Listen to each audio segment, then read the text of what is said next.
Halo, apa kabar semua? Nama saya Imadi Andiarsana. Saya merasa senang sekali ada di sini hari ini bertemu dengan adik-adik siswa Delayota atau yang dikenal dengan Paksi. Saya Andi, saya sehari-hari mengajar di Teknik Geodesi di UGM dan saya merasa terhormat sekali hari ini bisa mendapatkan kesempatan untuk berbagi dengan adik-adik semua. Jadi pertama saya ucapkan selamat kepada semuanya yang sudah berhasil diterima di sekolah, salah satu sekolah terbaik di Jogja, mungkin di Indonesia ya. Nah, hari ini saya akan cerita soal bagaimana menjaga kedaulatan dan hak berdaulat NKRI di laut. Saya akan bicara soal laut. Pertama, kita tahu satu hal bahwa adik-adik pasti juga sangat mengenal ini, Indonesia adalah bangsa yang sangat besar. Tapi seberapa besar Indonesia? Mari kita lihat. Kalau saya tampilkan di sini, ini adalah benua Eropa. Kalau saya tampilkan peta Indonesia di atas peta Eropa ini, maka bentuknya akan seperti itu. Jadi bisa dibayangkan betapa luasnya Indonesia itu, karena ternyata besarnya mulai dari barat ke timurnya itu sama dengan jarak dari Irlandia ke Kazakhstan. Itu daratannya. Kalau kita tampilkan lautannya, ZEE, kalau mungkin adik-adik sudah tahu, besarnya ternyata hampir sama dengan besarnya seluruh Eropa. Jadi bayangkan kita adalah bangsa yang besar sekali, bangsa yang besarnya itu bahkan sampai hampir menyerupai keseluruhan Eropa. Itu luar biasa. Kalau kita bandingkan Indonesia dengan misalnya negara lain, contohnya seperti Amerika. Amerika bangsa yang besar sekali, tapi ternyata kita bukan jauh lebih besar ya, kita sedikit lebih besar paling tidak dari Amerika. Kalau kita lihat misalnya jarak dari California ke New York, itu jaraknya kira-kira 4.000-an kilometer. Sementara jarak dari Sabang sampai Merauke, kalau Indonesia, itu bisa lebih dari 5.000 kilometer. Jadi kita adalah bangsa yang sangat besar. Kalau kita bandingkan dengan Australia misalnya, besar kita juga timur ke baratnya itu lebih lebar dibandingkan jarak antara Perth ke Sydney. Jadi lagi-lagi ini menegaskan bahwa kita adalah bangsa yang sangat besar. Pertanyaan berikutnya adalah, apakah kita atau apakah bangsa Indonesia ini memang sebesar itu dari dulu? Mari kita lihat bagaimana sih ambisi maritim Indonesia yang berubah dari awal sampai hari ini, yang kita merasa memiliki laut yang sangat luas. Mari kita lihat ketika kita merdeka pada tahun 1945, adik-adik sekalian, ini adalah wilayah Indonesia. Jadi kalau kita lihat yang kuning itu adalah daratan Indonesia, itu adalah daratan yang kita warisi sejak kita merdeka dari penjajahan Belanda. Nah, yang menarik adalah laut kita ketika kita merdeka itu hanya 3 mil saja dari daratan. Jadi laut yang kita punya itu hanya 3 mil laut saja, itu pun diukur dari garis pantai masing-masing pulau. Kita lihat seperti itu. Jadi tipis sekali di luar daratan itu menggunakan laut kita. Nah, kalau kita zoom di situ sekarang misalnya ya, kita zoom saja seperti itu. Nah, kita lihat yang laut kita itu hanya yang biru-biru itu saja. Yang hijau adalah laut bebas. Jadi adik-adik bisa bayangkan bahwa ada sangat banyak ruang yang merupakan laut bebas di antara pulau-pulau Indonesia. Dan itu berarti rugi kita kan. Kenapa? Karena semua orang boleh datang ke situ, ke yang hijau-hijau itu. Tidak hanya datang, mereka boleh mancing ikan, mereka boleh mengeksploitasi kekayaan alam kita dan segala macam. Sementara kita yang ada di situ berarti tidak punya hak eksklusif, tidak punya hak penuh untuk memanfaatkan laut tersebut. Nah, kemudian hal ini disadari oleh Perdana Menteri kita waktu itu bernama Juanda. Beliau berpikir, kalau misalnya ini dibiarkan, berarti Indonesia sebenarnya rugi. Kenapa rugi? Karena dia tidak bisa memanfaatkan secara eksklusif kekayaan alam yang ada di laut di antara pulau-pulau tersebut. Maka kemudian Juanda memerintahkan, waktu itu ada menteri bernama Khairul Saleh, dibantu oleh seorang akademisi muda bernama Mohtar Kusumatmadja. Waktu itu disuruh mikirin gimana caranya agar Indonesia bisa menguasai laut di antara pulau-pulaunya itu. Kemudian Bapak Mohtar Kusumatmadja waktu itu masih, kalau tidak salah saya ingat ya, sekitar 29 tahun atau 30 tahun umurnya, masih sangat muda ketika itu. Itu kemudian melakukan satu kajian. Apa yang bisa dilakukan oleh Indonesia untuk bisa menguasai laut di antara pulau-pulaunya. Akhirnya, setelah kajian dilakukan, maka dibuatlah satu ketetapan, Indonesia mengklaim semua laut di antara pulau-pulau Indonesia itu. Jadi, keseluruhan pulau kita itu dilingkupi dengan namanya garis pangkal, ditutup begitu, sehingga laut di antara pulau-pulau itu menjadi milik Indonesia. Itu klaim dari Indonesia yang kemudian kita kenal sampai hari ini sebagai Deklarasi Juanda. Jadi Deklarasi Juanda adalah usaha Indonesia untuk menguasai laut di antara pulau-pulaunya itu menjadi bagian dari Indonesia. Oke. Pertanyaannya sekarang, Kalau kita ingin menguasai laut itu, padahal tadinya laut itu kan ada laut bebas yang semua orang boleh datang ke situ dari bangsa manapun. Apakah ketika kita ingin menguasai itu langsung disetujui oleh bangsa lain? Tentu saja tidak. Maka dari itu kemudian kita adalah bangsa yang berani. Kita berani melakukan sesuatu, kita berani juga bertanggung jawab. Maka ketika kita ingin memiliki laut di antara pulau-pulau kita itu, ketika bangsa lain melarangnya atau ketika bangsa lain tidak setuju, yang kita lakukan adalah kita datang kepada mereka. Kita datang kepada bangsa-bangsa lain itu, kita berunding, kita nyatakan pendapat kita tunjukkan argumentasi kita sampaikan bahwa kita benar, dan kita berdebat di situ untuk meyakinkan mereka agar mereka mau mengakui pendapat kita. Jadi ini adalah contoh, misalnya gambar yang adik-adik lihat di sekarang ini adalah diplomat-diplomat kita pada tahun 60-an atau 70-an itu berunding dengan diplomat bangsa lain. Salah satu dari diplomat itu juga ada namanya Pak Adi Sumardiman. Adi Sumardiman adalah seorang surveyor seperti saya. Tadi saya cerita, saya dosen di Teknik Geodesi UGM. Jadi profesi kami namanya profesi seorang surveyor. Nah, beliau itu salah satunya yang ikut berunding ketika itu. Kenapa seorang surveyor ikut berunding? Tugas kami membuat peta. Jadi tugasnya adalah untuk membuat peta, memetakan sampai di mana Indonesia ingin mengklaim lautnya. Gitu. Berundingan itu berlangsung lama sekali dari tahun 73 sampai kemudian di tahun 1982. 9 tahun berunding. Akhirnya apa yang terjadi? Dunia kemudian mengakui apa yang ingin kita capai itu, apa yang ingin kita minta.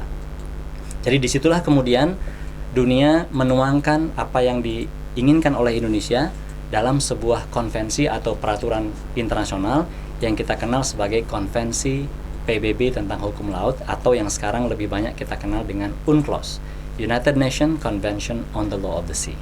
Jadi artinya hukum internasional yang kita punya hari ini di dunia itu adalah hasil perundingan, dan kita ikut berunding di situ secara aktif menyampaikan pendapat kita sampai kemudian dunia mengakui dan kemudian menerima. Jadi wajah hukum laut dunia kemudian berubah, salah satunya karena usaha kita. Oke. Nah, coba kita lihat sekarang. Ini adalah yang dulu kita minta dengan deklarasi Juanda. Jadi kita minta yang biru-biru ini. Ini yang kita minta. Setelah kemudian kita berunding, setelah adanya UNCLOS itu ditetapkan, yang kita dapat adalah yang ini. Jadi saya ulangi ya, yang kita minta adalah yang ini, yang kita dapatkan adalah yang ini. Jadi bisa kita bayangkan lebih banyak yang kita dapatkan dibanding yang kita minta. Apa inti dari semua ini? Intinya adalah diplomasi.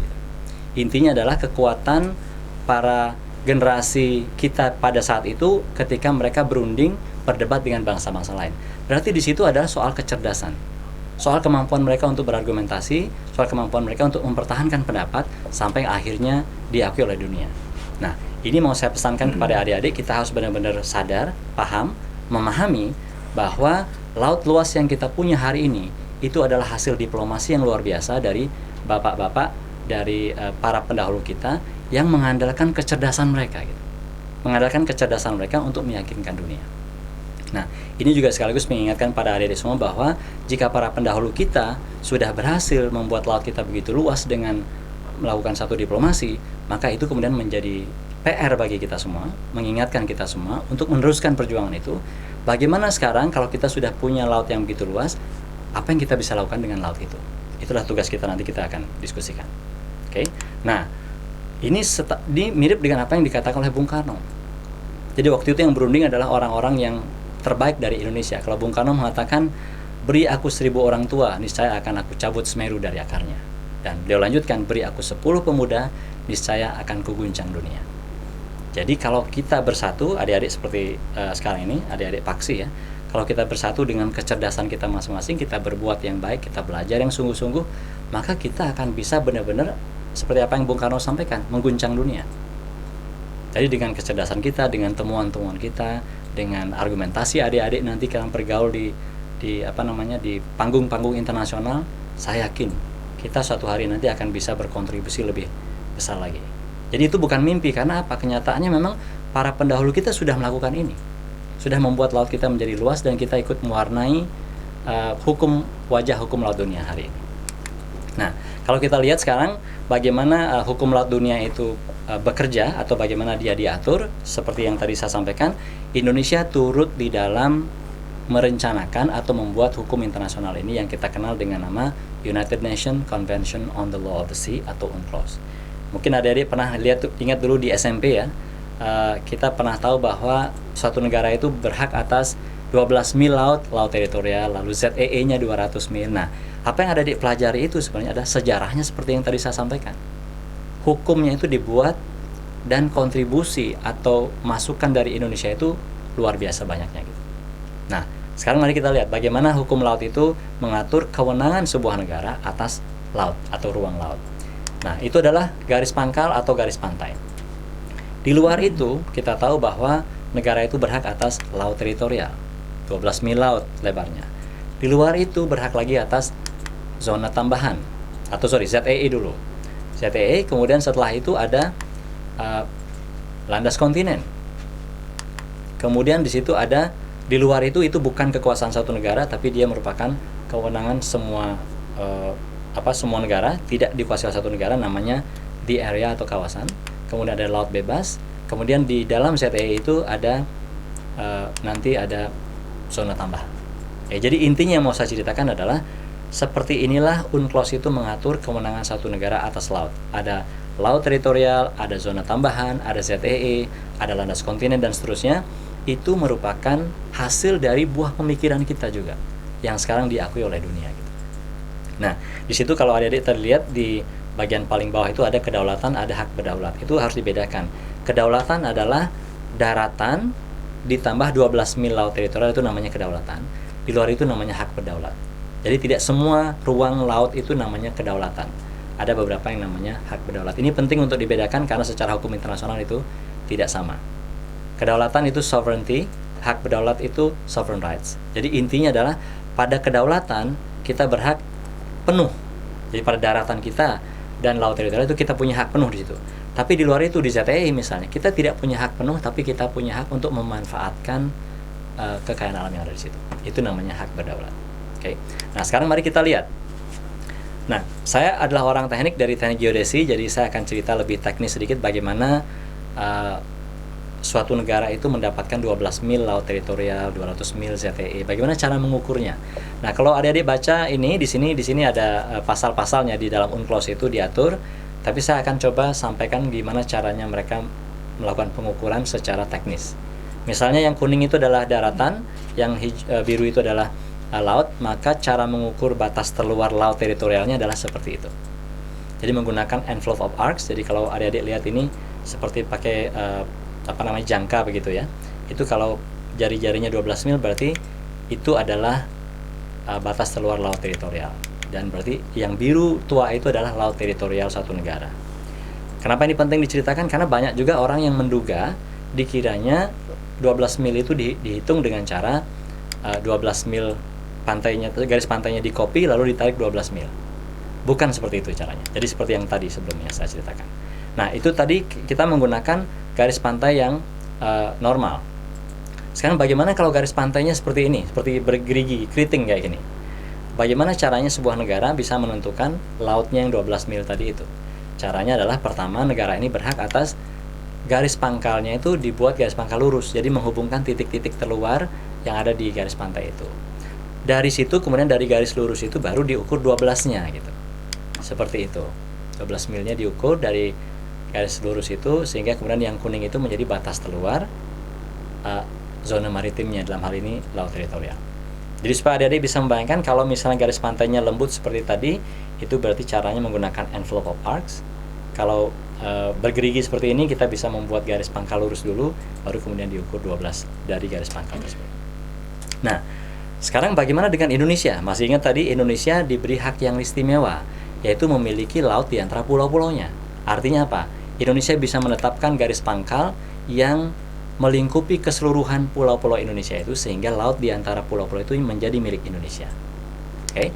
Di luar itu baru kemudian Indonesia bisa mengklaim 12 mil laut teritorial, 24 mil zona tambahan, 200 mil ZEE, dan landas kontinen, lebih dari 200 mil.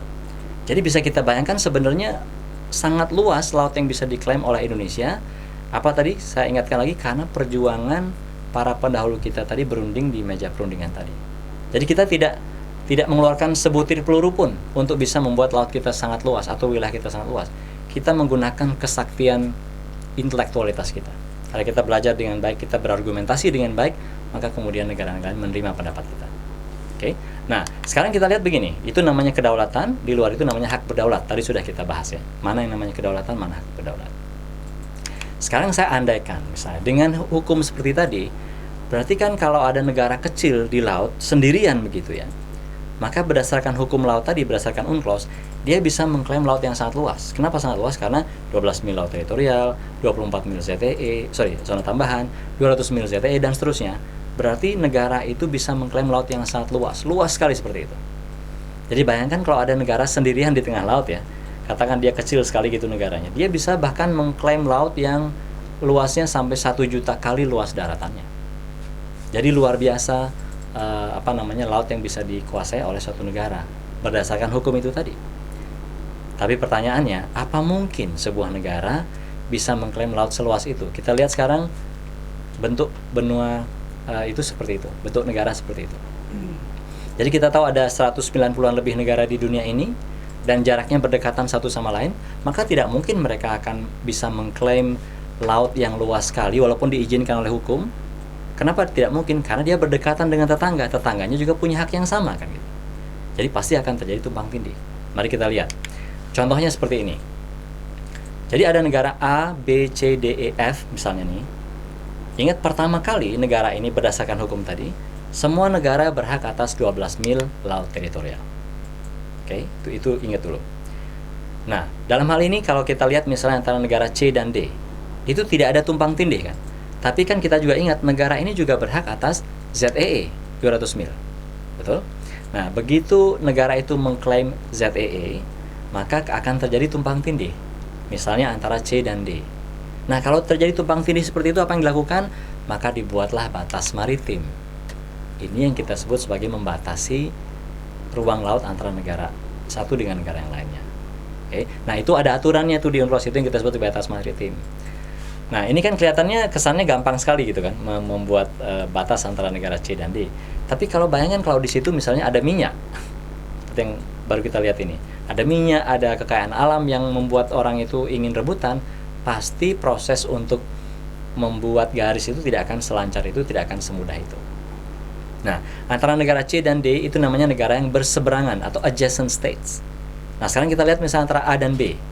A dan B itu ada garis batasnya, batas daratannya, lalu batas lautnya adalah lanjutan dari batas darat seperti itu. Oke, di situ juga ada pasal-pasal yang mengatur segala macam. Bayangkan kalau di situ misalnya juga ada minyak, tentu kemudian proses untuk membuat garis batasnya tentu akan rumit juga. Oke, di luar itu ada apa lagi? Ada landas kontinen yang bisa lebih dari 200 mil.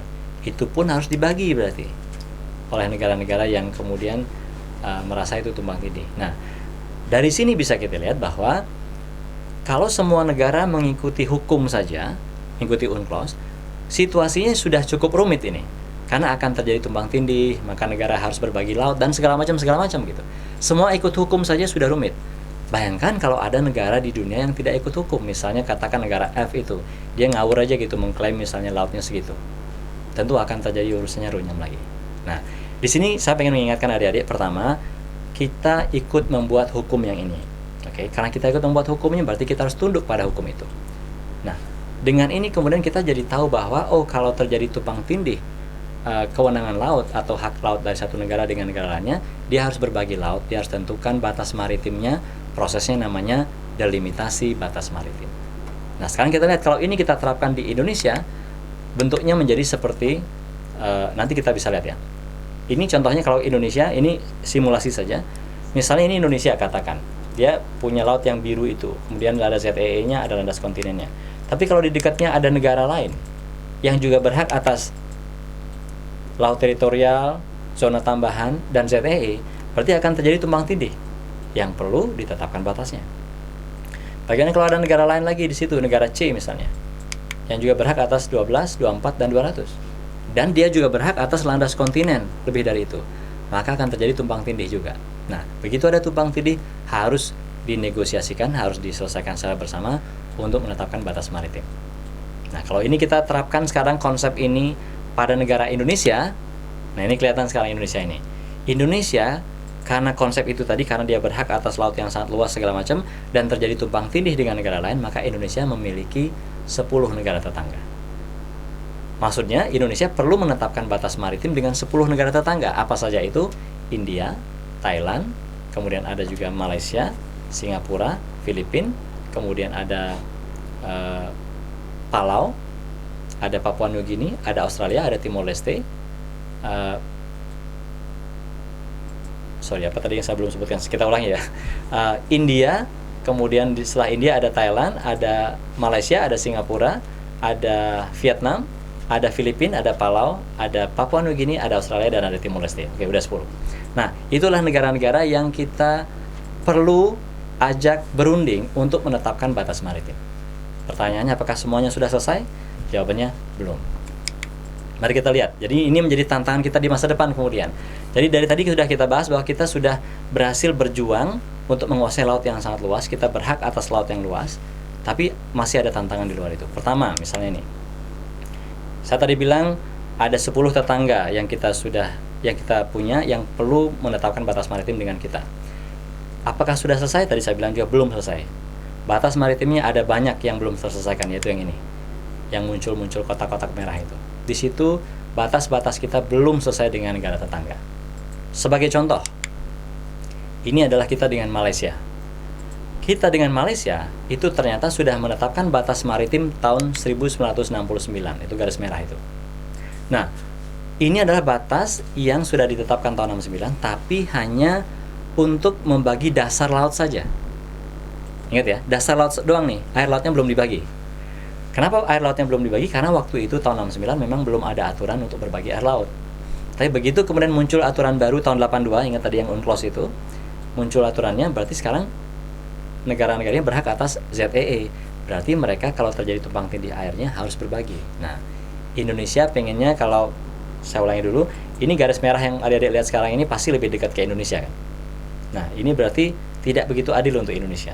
Nah, makanya Indonesia begitu diminta untuk menetapkan atau mengusulkan batas airnya, Indonesia maunya di situ. Garis yang kuning itu. Oke, itu adalah garis yang adil bagi Indonesia dengan Malaysia. Kenapa dia adil? Karena garis pangkal Indonesia ada di situ, garis pangkal Malaysia ada di situ. Kemudian jaraknya antara Indonesia dan Malaysia ke garis kuning itu sama. Itu garis yang adil. Pertanyaannya sekarang, apakah Malaysia mau menggunakan garis kuning usulan Indonesia? Ternyata belum mau, tidak mau. Malaysia maunya di garis yang sama dengan tahun 69 tadi. Jadi Indonesia maunya yang kuning, Malaysia maunya yang putus-putus kuning itu. Sama. Sehingga sekarang terjadi tumpang tindih, berarti terjadi ruang yang ingin dimiliki kedua negara gitu. Nah, ruang yang di asir kuning itu berarti adalah ruang yang Malaysia pengen, Indonesia juga pengen. Itu namanya tumpang tindih. Makanya ketika tahun 2011 ada kejadian, kita mengirimkan patroli ke situ. Yang merah itu patroli kita, ternyata Malaysia ada nelayannya juga mancing ikan di situ, yang biru itu. Nah, karena patroli kita kan merasa itu air yang kita klaim, maka dia kemudian menangkap nelayan itu untuk kemudian mau dibawa ke pelabuhan Belawan ke Indonesia. Akhirnya begitu digiring ke Indonesia, apa yang terjadi adik-adik sekalian?